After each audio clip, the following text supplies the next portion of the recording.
Micropipettors are the standard laboratory equipment used when it is necessary to measure and transfer less than a milliliter of liquid at a time.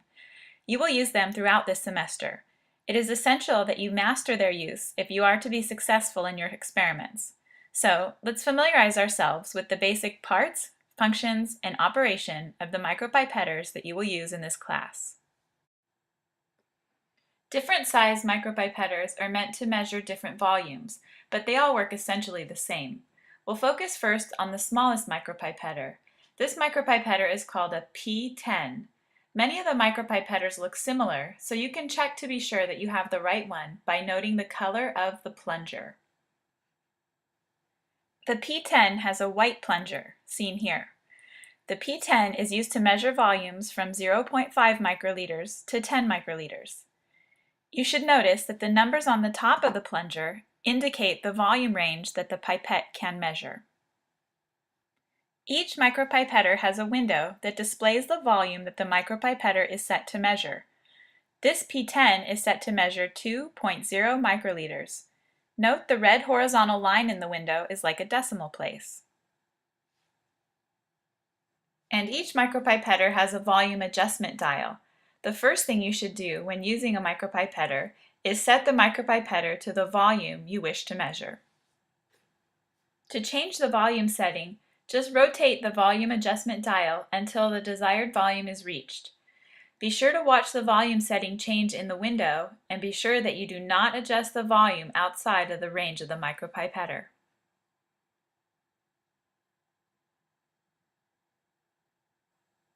Now that the volume on the micropipetter is set, you will need to place a tip on the end of the micropipetter. The liquid you measure will be drawn up into the tip, not up into the micropipetter itself. Each micropipetter has a specific size tip, and the correct tip should always be used. The P10 requires the small, clear tips seen here. To fit a tip onto the micropipetter, simply stab the tip with the end of the micropipetter. Voila! One more thing before we're ready to get the liquid. You will notice that the micropipetter plunger has two stops. Each stop has a specific purpose. If you press the plunger down gently with your thumb, you will feel the first stop. Pressing to the first stop allows you to get the correct amount of liquid into the micropipetter tip. If you press harder after reaching the first stop, the plunger continues to move down.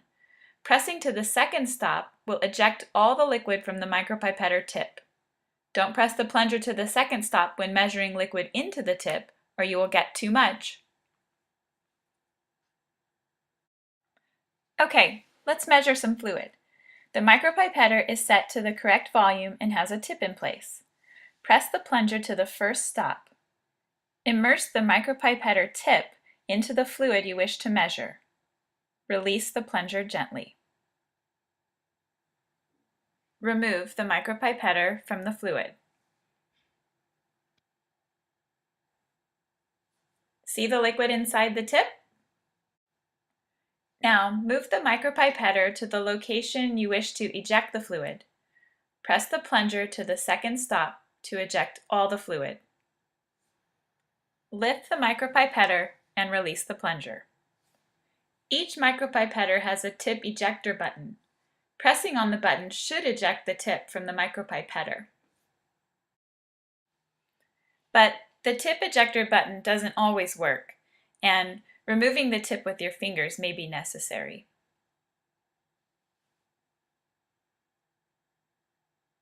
Some of you may get a P10 that looks like this.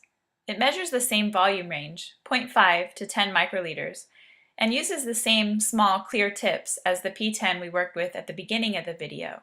The difference is the way you adjust the volume. You adjust the volume by turning the plunger itself. Watch the volume setting change in the window as before. So far, we have been working with the P10. Remember that most micropipettors work essentially the same, but measure different volumes and require different tips. This is the P200. It's used to measure volumes from 20 to 200 microliters. It has a yellow plunger, This P200 is set to measure 60 microliters. Note there is no red line acting as a decimal place in the window. The P200 works only with the yellow tips shown here. The largest micropipetter is the P1000.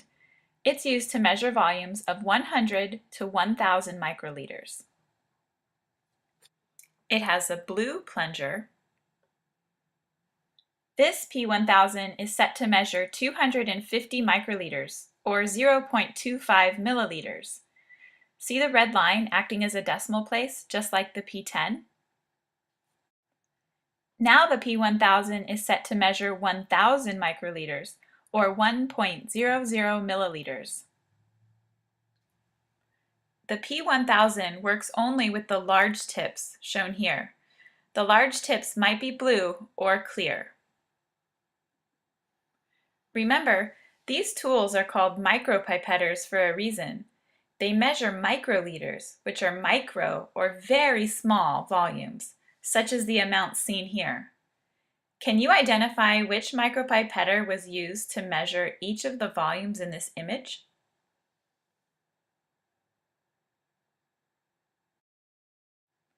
There are a few things we should be careful of when using the micropipettors. First, do not adjust the micropipetter volume setting beyond its intended range. Be sure you know the ranges the different micropipettors are meant to measure. Second, be careful to not drop the micropipetter onto the floor.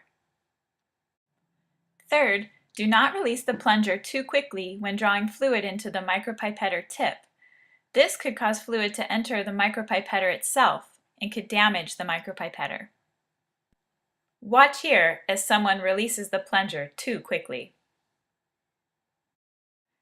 Finally, do not invert the micropipetter when there is fluid inside the micropipetter tip.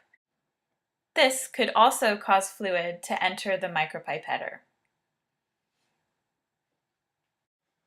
Now, all you need to do is practice. Remember to always use care. Thank you for your attention to this video.